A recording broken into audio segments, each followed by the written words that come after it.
Nếu bạn để ý, rất nhiều thứ ở Việt Nam dính dáng đến chữ Tây, nghe có vẻ xịn sò hơn cả. Nào là cà Tây, hành Tây, dâu Tây, bơ Tây, sữa Tây và dĩ nhiên là cả khoai Tây. Chữ Tây nó ngắn thôi nhưng gợi một thế giới văn minh xa xôi trong mắt các cụ ngày xưa.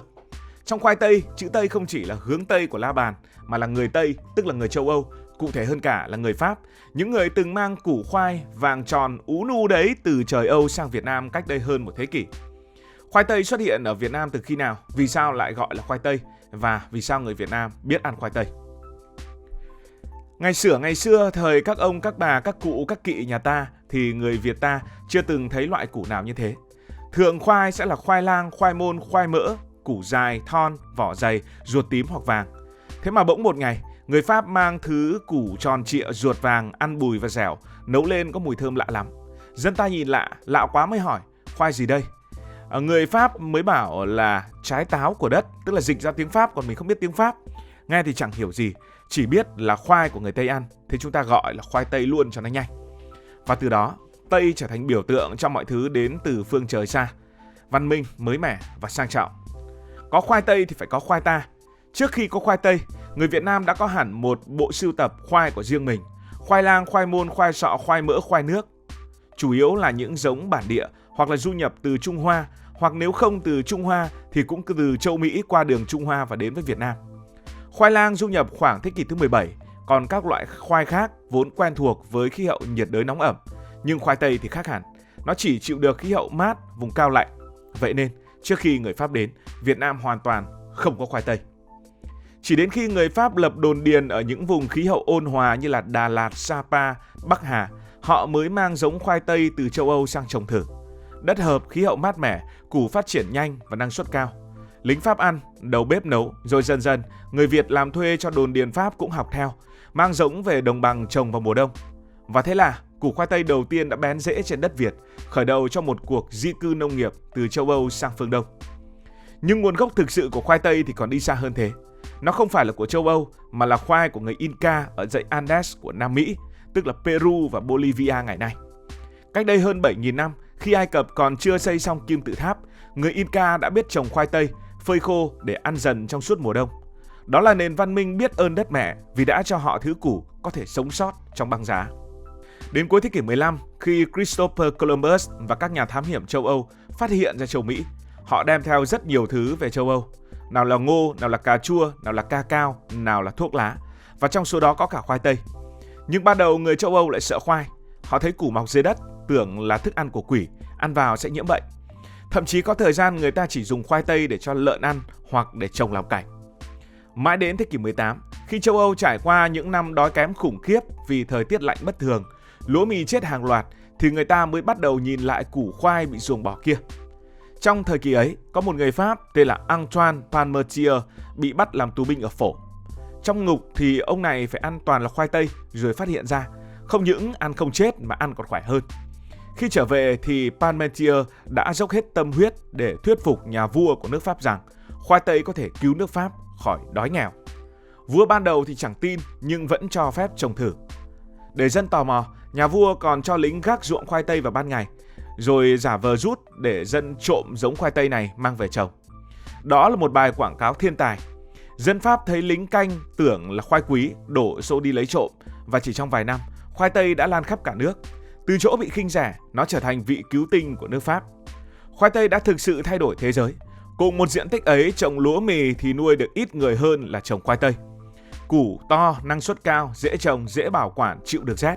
Nhờ nó, dân số châu Âu tăng vọt. Trong 200 năm, từ đầu thế kỷ thứ 18 đến đầu thế kỷ 20, dân số châu Âu đã tăng gấp 4 lần, từ 100 triệu người lên hơn 400 triệu người.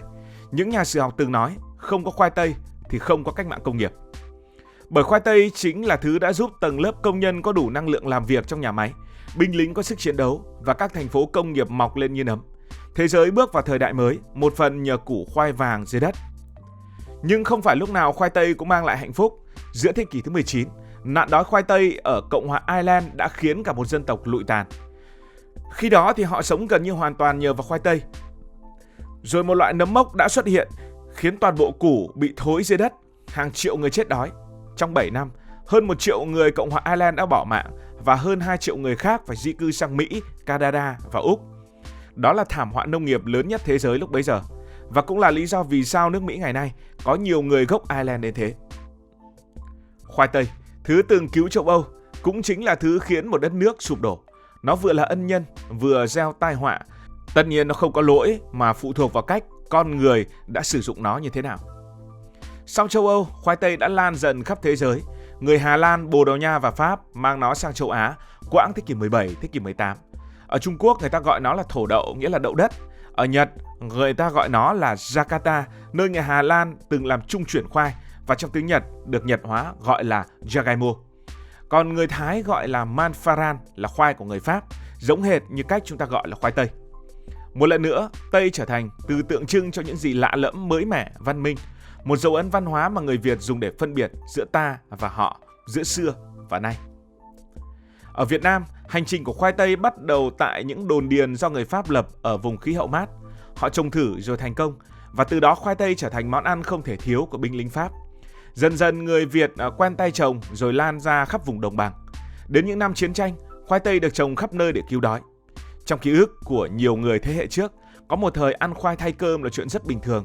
Không chỉ là khoai lang đâu mà ăn khoai tây thay cơm nữa. Mẹ nấu canh khoai tây, cà rốt, hay đơn giản là bát khoai luộc nóng hổi chấm với cả muối. Những món ăn bình dị mà no lâu và ấm bụng. Từ củ khoai tây xa lạ, khoai tây dần trở thành một thứ củ quen thuộc với người Việt Nam. Đến thời bao cấp, khi gạo còn là hàng tem phiếu, khoai tây cũng là cứu tinh của rất nhiều gia đình Việt Nam. Nó đi qua những căn bếp nghèo, qua bữa cơm thời chiến, rồi bước sang thời kỳ đổi mới, len lỏi vào cả những nhà hàng sang trọng. Và rồi, khi ẩm thực Tây phương tràn vào Việt Nam những năm 1990, khoai tây một lần nữa lột xác. Nó từ món cứu đói trở thành những món ăn nhà giàu. Khoai tây chiên, khoai nghiền, salad khoai tây, súp khoai tây, kem tươi, vân vân trở thành biểu tượng của lối sống hiện đại. Đặc biệt, khoai tây chiên, món ăn tưởng như đơn giản mà cả thế giới đã mê, đã khiến khoai tây bước lên một tầm cao mới. Từ những cửa hàng đồ ăn nhanh, quán vỉa hè đến bàn tiệc, đầu đầu cũng thấy khoai tây. Củ khoai từng bị chê là xấu xí, từng bị bỏ đi, từng cứu đói cả một châu lục, nay trở thành ngôi sao của ẩm thực toàn cầu. Thật khó tin, một thứ mọc lên lặng lẽ dưới đất lại có thể ảnh hưởng đến văn minh của loài người sâu đậm đến như vậy.